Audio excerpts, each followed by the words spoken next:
Welcome back to the Pilates Exchange. Chris and I are here on the episode, and we are talking all things Pilates teacher training. It's going to be a big one. It might actually tend to turn out to be a series because we got a lot of thoughts about all this and a lot of questions. And Chris wanted to start us off with a question. Yes. Hello. First of all, hello everyone. Hopefully everyone is doing good today. So my question that popped up in my head this morning was, when and how do you know that you're ready to host a teacher training? That is a great question because And yeah. yeah, I mean what we're seeing and why it's coming up is that we are noticing in the market right now that there are new studios with new teachers that are hosting Pilates teacher training, specifically on the reformer.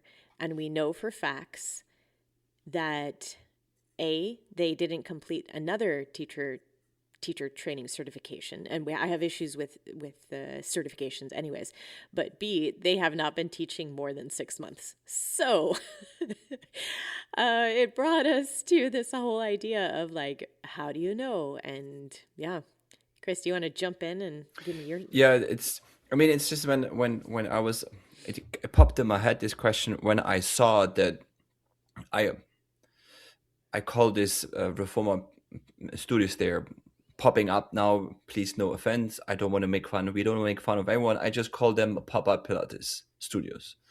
I just saw that also that they were hosting one, and I was just like thinking to myself, is there actually like, are you ready? Do you need to finish? You need to be certificated?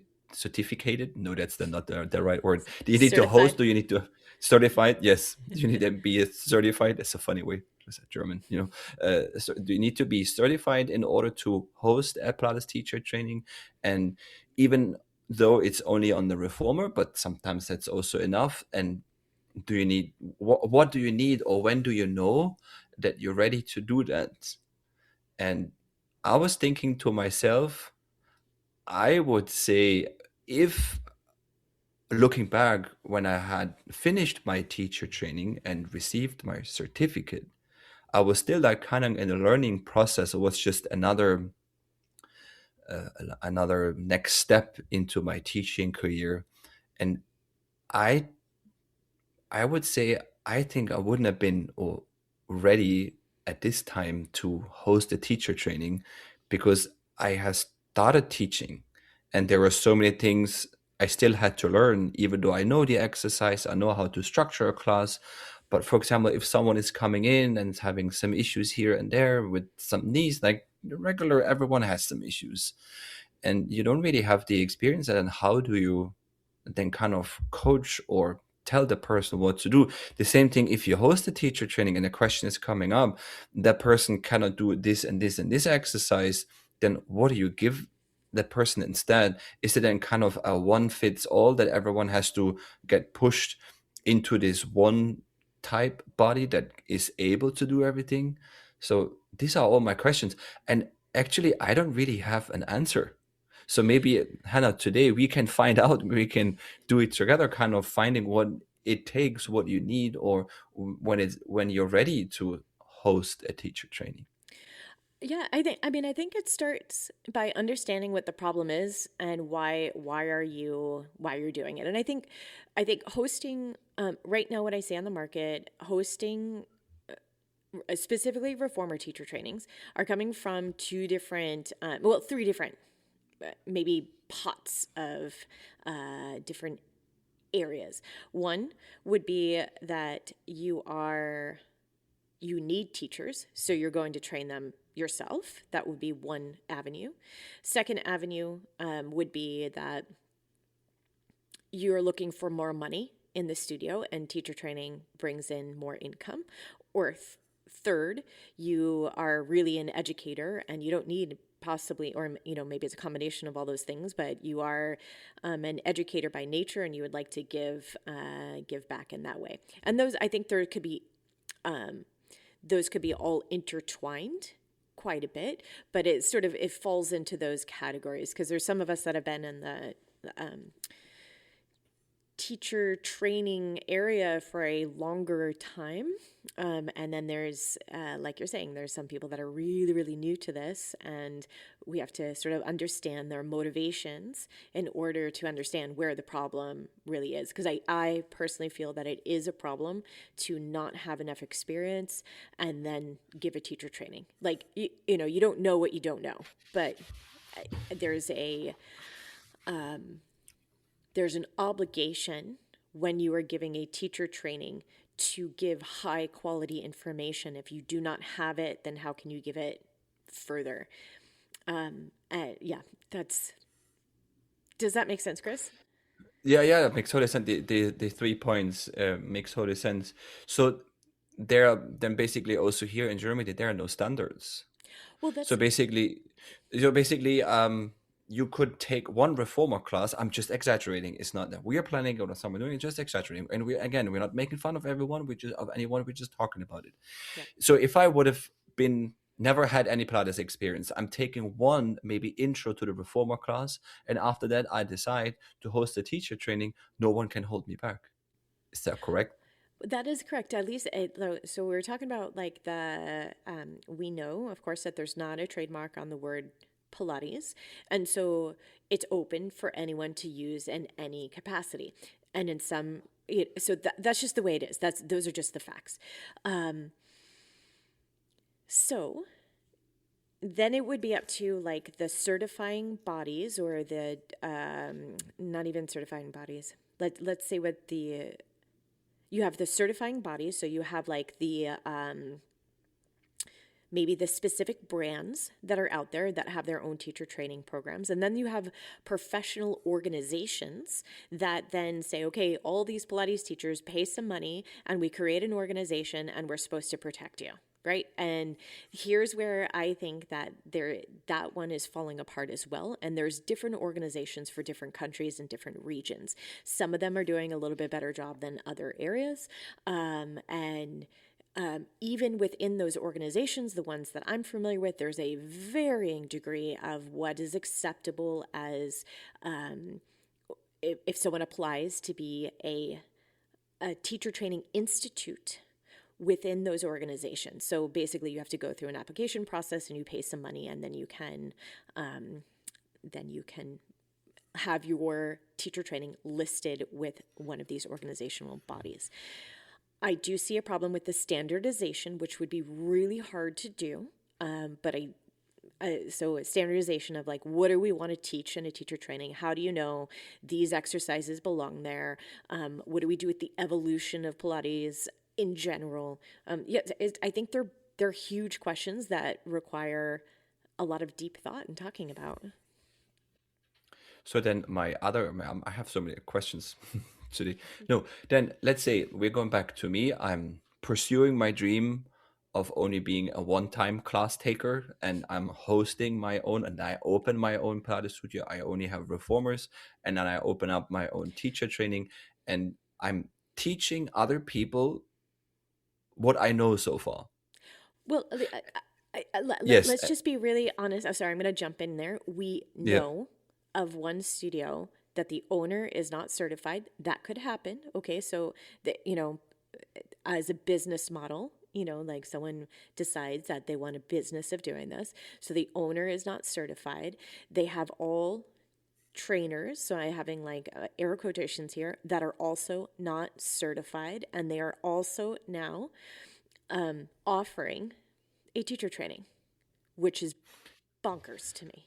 Yeah, I know, but my question is then, so then there's coming a new generation of Pilates teachers. They're not educated enough to teach a class to the standards what the other, let's say, professional or the institutions what they have.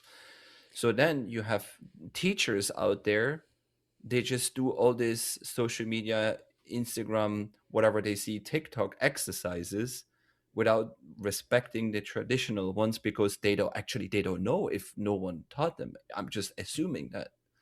Right. And then, and I don't have, I mean, I've done so many episodes on this. I don't have a problem at all with the evolution of Pilates. So, like, we'll say, you have your classical Pilates, you have your more contemporary Pilates, and then you have, I would say, more fitness based Pilates. Those would be my three different buckets I would put them in. I have no problem with that, or I have no problem with that at all. But it is really, I come back to, because of our dance background, you cannot be a great dancer without, you can't be able to dance all the repertoire that's out there if you do not know how to do ballet. The Right. If technique I'm thinking, behind is what. yeah, the technique Yeah. behind it. So there's different types of dance, and I'm not talking about that. I'm talking about like specifically the dance forms that we were on stage representing, and because ballet is then the basis for all those things. Um, and I think that is similar when we're talking about a movement vocabulary. If you do not know the foundational, traditional exercises, the form, what are they supposed to be doing? What are they supposed to look like? All this, then I don't know how you could give that information further, right? Like, when So do you're, we stop calling it yep. Pilates? So then basically you're saying you're building a house without the foundation. Absolutely. It looks nice and pretty, maybe from the out, from the inside, but if there's like a little storm or whatever, something is coming, then it falls apart. And then maybe that would be the same thing if you don't have the technique or the at least the foundational exercise, because you learn all the beginner, intermediate, advanced exercise. They build on top of each other, and that's where you can always make it more accessible for people, make it more interesting, make it more what, but the other point is also what you're saying, because we're having this dance background, is that there are also some dancers, they never did teacher training for like teaching dance, and they're teaching classes, for example, because they have a lot of experience in the past. Right. They So, learned and it, they learn it by themselves, so exactly. that's But here's the thing, Chris, is like, if you factor in, okay, so let's take that as an example, because I think it is a really good example. So say you are a dancer, and then you decide after a certain point to start teaching dance.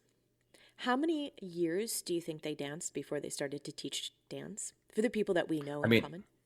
and I would say studying the, let's say, classical ballet is the foundation of any, I Yeah. would say, kind of dance. I would say 4 years at least.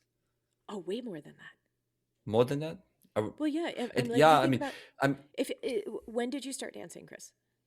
I started 10 years, and I did like 8 years of every day, Right. five, That was before six you became hours. that was before you Yeah, became yeah, a professional, right? And then yes. when did you think that you could start teaching a ballet class? I'm, I was not me myself. I was not really interested teaching ballet, teaching dance, but something Right. else. But maybe, yeah, maybe if, because I always called me and myself professional when I can live off my job. Right. And So, then but we'll probably say like maybe 2 to 3 years into this one. Maybe I would say 2 or 3 years, so by four-ish, that point something like you would that. have already been taking daily ballet classes and rehearsals, and maybe training at least 6 hours a day, very very least, Yeah, and over a six period classes of, a day. Yeah, over a period of over 10 years. yeah. Okay. So my point here is that when we compare that, yes, a lot of dancers do not do a dance certificate, and go and say, okay, I'm going to go do this pedagogical certificate before I start teaching dance. Whether I think that they should or not is a whole nother story. But what I do think is that they've had the time in their body and the experience to know how to teach. There's a totally different thing, and that would be like more of a mentorship thing, that the movement so well because you've done it so many hundreds of thousands of times for all these movements, that you have your own body wisdom to be able to give it to someone else, because you're working on your own body, but you're seeing also what works and what doesn't work on someone else. So that is very very different than what we're seeing of the new people that are coming in. They say, hey, look, I've seen reformer on Instagram, and I would like to be a teacher. Also, no, not knocking them. That's great if you would like to do that, but it requires a whole lot more time in your body to it's not a theory. You have to understand what the movement is in your body plus learn how to teach it. And those I think are different things. Yeah, I mean, then you're kind of saying that you have to kind of practice daily or at least 3 to 4 times a week because you have to get to know your body first. You have to get to know the exercise, understand the exercise, what kind of muscles are working, what are the contra indicators, what can happen if you're paying less attention to the details. And then when you understood it by yourself and your own body, then you can teach it to I think others. so. I think that's like a cornerstone of a really good teacher training program is that not only are you learning choreography, but you have to understand it in your own body. And I do not mean doing all of the advanced exercises because some of the advanced exercises are just they're not good for all bodies. So that's not what Hmm. it is, but you need to understand it, what it is. So there's one part of your own body wisdom that goes into it, and the other part is actually how you teach. How do you transport that information that you know to the person that is in front of you? And I think that is a huge divide and really left out even by some of these big certifying bodies because we Okay. talked about this before. They're also not all of them are doing a good job in this And area. And then I have another question. I'm Yeah. sorry, I have so many questions, so you popped out because I was thinking about it a little bit this morning. If you, let's say, don't have any background in any sports, any dance, any professional movements before, in general, you're just a, let's say, sorry for the people out there, a normal person. I know you're not normal. Everyone has something special. And if you go into a studio or you take a class of a teacher who just did a teacher training from someone who's not certified, that doesn't have the experience basically to teach, do you think you will notice the difference? Do you know will notice something, or is this person doesn't know what she's talking about, or he, or you know it's, and then you have the other ones, they've done the certification, they put all their heart, all their soul, their time and the money in, and then, but if you never take two classes, one from a teacher who had a teacher training and the other one not, it's just that kind of, and then it's just, I'm confused with all this. If you would notice the difference in between these two classes or in I between these two trainers. I think so. I mean, I think if you had to compare them, absolutely. And there's also a difference in like not every teacher is for every person. So that's a different, teaching styles. You're attracted to different personalities within the teaching. And that's not what I'm talking about at all. I'm talking about the depth of knowledge that's there. And I would say that it's very much present when you're just scrolling, especially for the people like us that have been in this field for a long time. You can scroll through Instagram and say and look at things, and we would never shame anyone. Okay, so we're not making these I don't even know what it's called.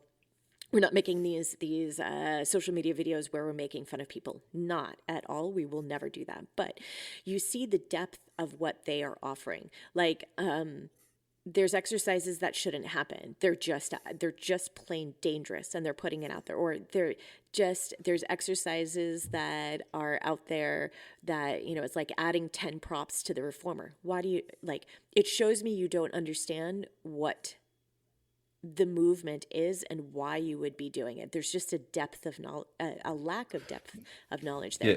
But to go back to what your other question was, you were asking like, if you were to do a teacher training and you weren't to be a dancer or a professional athlete or all those things, I still think you could be a fantastic teacher. That has nothing to do with it. But it is, you do have to put in the time in your own body to understand. I actually think that people that are not as say that are non-dancers have a totally different understanding of body, and sometimes that is more valuable because they have to fight in different ways to get the movements in their bodies. And Yeah. so like we've always joked about, you and I, Chris, that some of the best teachers that we know as dancers, like dance teachers, were never the greatest dancers. actually, the greatest teachers that we know in dance were the ones that had to fight more to become a dancer, to become a great dancer, because they had to work harder and learn more about themselves. And that struggle taught them so much more about movement. Yeah, but that's a whole nother So avenue of thought. I want to tell you about a platform I really believe in, Offering Tree. Offering Tree is built for community studios like yours, the ones who are in it to help their communities move better and want to build something sustainable, not just scale at all costs. They stand behind you every step of the way. Their support really is like anything I've seen in this industry. When you email them, a real person responds, someone who knows your name and your business. Studio plans include free data migration, one on one onboarding, live office hours, and even monthly coaching calls, 2 times a month, in fact. It's an active community of business owners who are on the same path as you. That's what holistic support actually feels and looks like. Book your demo today and the link in the show notes and let them know that I sent you for an exclusive discount. Yeah, but that's a whole nother so avenue of thought. yeah, definitely, I totally agree. I'm going back to this Pilates teacher thing. The other question what pops up in my head, or which is kind of if you have never done Pilates before, you go to a studio where you say you take a class to someone, what we talked about, and then you take hundreds of classes without the 100. And if you go to a different studio, because you will never know the difference, if you then go to a studio with certified teachers and they went through all this program, and you ask them, like, as order, they would come in our studio, we say, oh, let's do 100. Everyone's looking at you with like big eyes. What's the 100? So it's like kind Yeah. of these people, the people never know, then never know, and they think this is Pilates.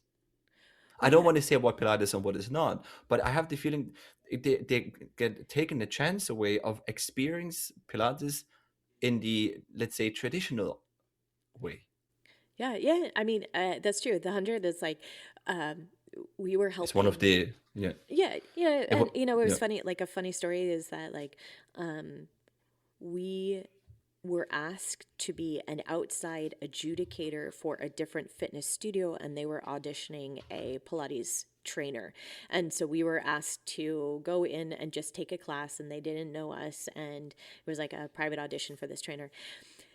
And she did her class, and she's a lovely, she was a lovely person, whatever, but like not a single exercise did she was Pilates, not a single one of the mat class. And it's just like that. Like, I don't believe that you have to do the 100 every single class, right? I know, super crazy, but like, I am sure that every person that comes to my studio, every client knows what it is and how to do it properly. Is it in every class? No.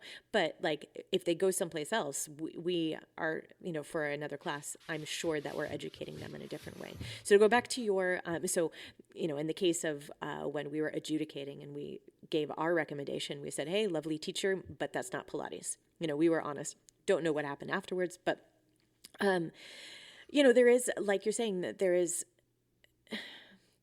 it's a little bit like, you're buying something under false pretenses. So if you sign up for a Pilates class, you would expect at some point to see some Pilates exercises in there. I think, you know, Yeah, yeah, and it's then like a little bit of bait and also, switch. and now I have something else a little bit controversial, and for the people out there, you can agree, you don't have to agree. I'm open. I'm not saying that it's like that, because then if you, let's say, don't put so much time into and so much money into your education, and then you also, it goes relatively fast that you open your studio, and you maybe don't know the equipment, that you maybe buy it from companies there, and I don't want to say anything good or bad. So you just go up into a business with, you put less money in there, less time, and then of course you can offer cheaper prices in comparisons to studios. They have done maybe the longer route, not the shortcut version. And then as a studio who has 35 teachers, then you have to explain to the people that come from the other ones, because they want to try to find their Pilates studio, oh, why do you charge 2 or 3 times more per class than the studio across the street or over there? So Chris, I think you hit on something, and with the advent of so many different studios that are opening up, most of them are not going to stick around past the 1 year mark, much less the 5 year mark. That's just the truth of it, because they don't have a solid business plan that's in the background. They're basing their prices on just undercutting whatever it is, and they really haven't looked at what their break even points are. They haven't looked at all of those types of things. So I believe, with pretty darn certainty, knowing the statistics that are out there, that they will be closed.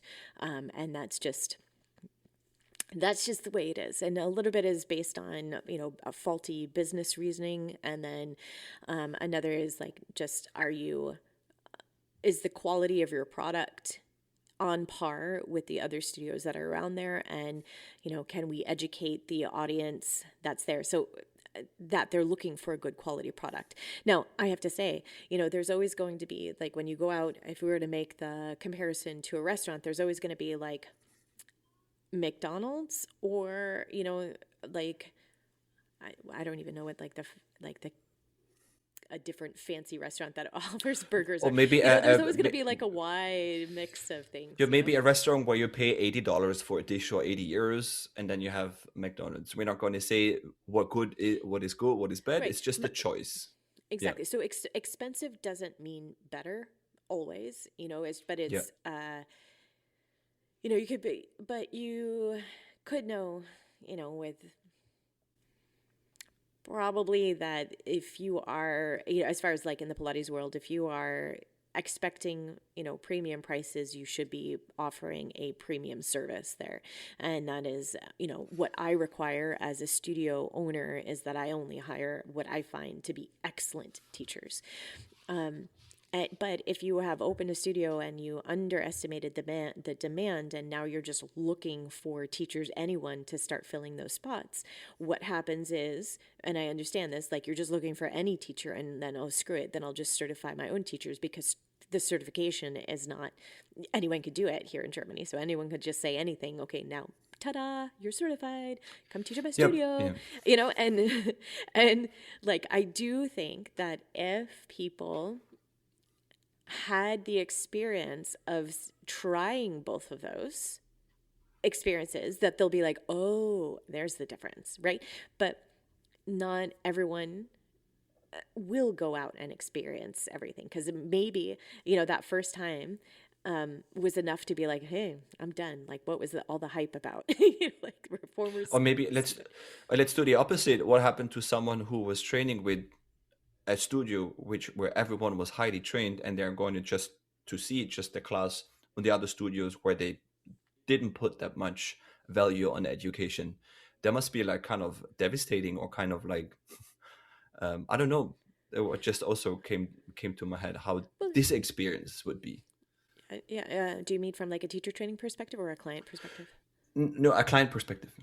Yeah, client perspective. So we recently had a person that came into our studio. It's a new client, and as I was doing their initial walkthrough, our conversation was her profound disappointment that she had been doing Pilates with someone for a longer period of time, and then started to travel and went to different places. And then she realized, like, all this time she was, A, not doing Pilates, and B, wasn't any stronger for it. The things that she, like, when she was introduced to the method and what it could bring, she expressed her anger of being, her feeling was, said exactly, that she was deceived. Like, what were they doing all this time that I've been paying money for? And I do think that there's a responsibility of, especially in the teacher training, knowing what can Pilates provide, and where are the limitations of what we could actually do with the method. And that should also be expressed within the teacher training. Like, if you're not talking about that, if you're not talking about strength building protocols, if you're not talking about, contraindications, I think you're doing a disservice, not only for the teacher trainees, but for the future clients. Like, that's devastating, right? Yeah, definitely. So maybe we can work out together a little some points and bullets what we think is like an indicator when you're ready to host your own teacher trainer. You can educate other future trainers. So what would be? I mean, my first bullet list would be get certified. Right, but even then it's like, from where, and I Question just mark. like, I think that there's I don't know if I'm ready to put that out there yet, because I think there's a lot more things of like what belongs in our teacher training. Let's start there. What belongs in the teacher training? It's not just choreography. I think you have to be able to teach the exercises, teach how to teach the exercises. I think there should be a good, strong, science based anatomical background that's there.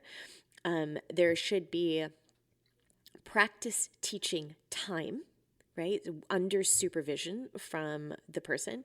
I think there should be practice time for the trainees in their own bodies under supervision, not just like practice at home, which a lot of these places do, not even the big people, the big certified bodies. It's not like you have to have feedback on it. That's part of the process. So I think those are some of the elements that must be there in a good teacher training program. It will not happen in a weekend. Absolutely not. Like, I run from any Mm. place that says teacher training in, what did we see a couple weeks ago? 7 Eight, hours. eight, 8 7 hours. hours. Yeah. Yeah, whatever. Yeah. I mean, even though if it's just on one piece of equipment, they're also there, the comprehensive teacher You training can't do it. course and stuff. Even Yeah, that, but it's would be too less.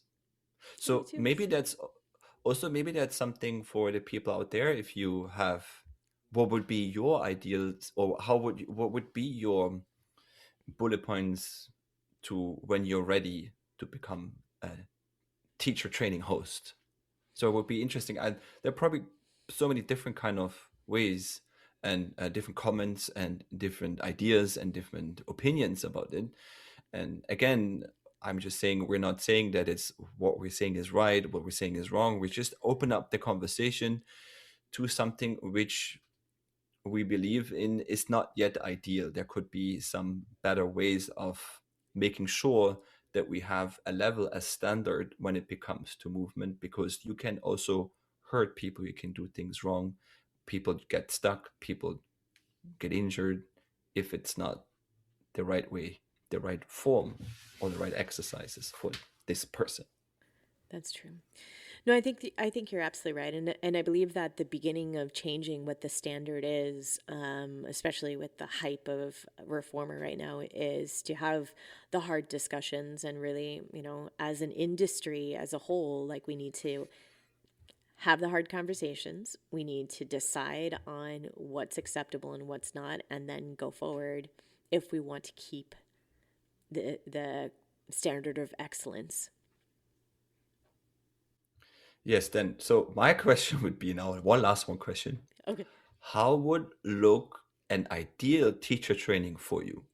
What would Ooh. be like kind of, I'm exaggerating, 420 million hours of practicing, 20 hours of teaching, self-study? What would be ideal? Or how long would be the process? Can you do it in 1 month, just in a weekend?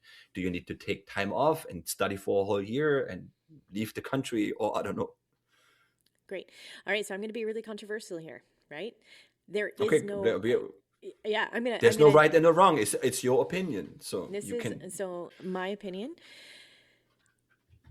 each person, each trainee comes in with a different amount of knowledge. I would treat someone that is a dancer much different than a person who has never moved in their life, and they require different things. That's why I think that the hours that are put in should be adjusted to where our starting knowledge is. The same thing as if someone is a physio already, they're going to have a different understanding of body as someone who is an accountant. Okay, so there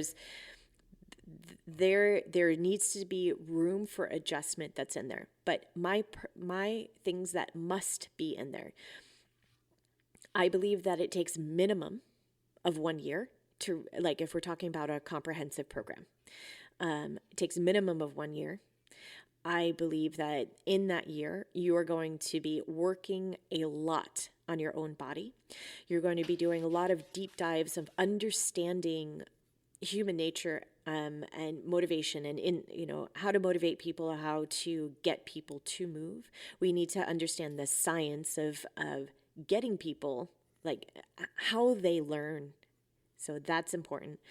And you're going to be doing a lot of practice teaching under eyes of, like, getting feedback of how is that teaching going? Why did that cue work? Why didn't that one work? So that you can really work to put a class sequence together that is impactful for the people there. So my answer is minimum 1 year of work. And because everyone of teacher training, and since everyone has a different lifestyle, it could even take a little bit longer. If that's the only thing that you're working on, then I think you could get it done in a year. I think for the majority of people, if that is, like, if you are working a normal job outside of that, it may take a little bit longer as you assimilate all of that knowledge.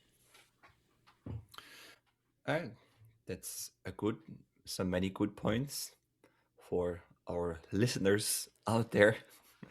And But what I am curious, Chris, because I think, like, what you are saying before is absolutely right. Like, it's an ongoing discussion, and we invite your feedback as the listeners. Let us know what you think. Maybe you'll change our minds. maybe it's just again, it's just not that we're saying what is right, what is wrong. We're just talking about it, like we're having an open conversation with a couple of listeners. That's Let's right. call it like that. That's a nice way of describing podcast. Yeah. That's right. Okay.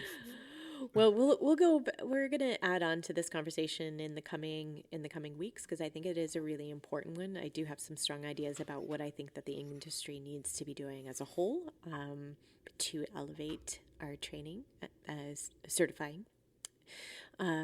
So let us know, like, wherever you listen to this podcast, whether it's on YouTube or any of the other things.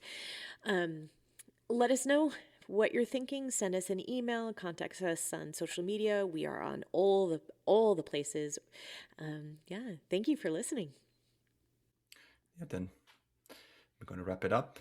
I also would like to say thank you for listening, and then we're going to see maybe us next week. Happy teaching, everyone. See you next week. Okay, bye bye.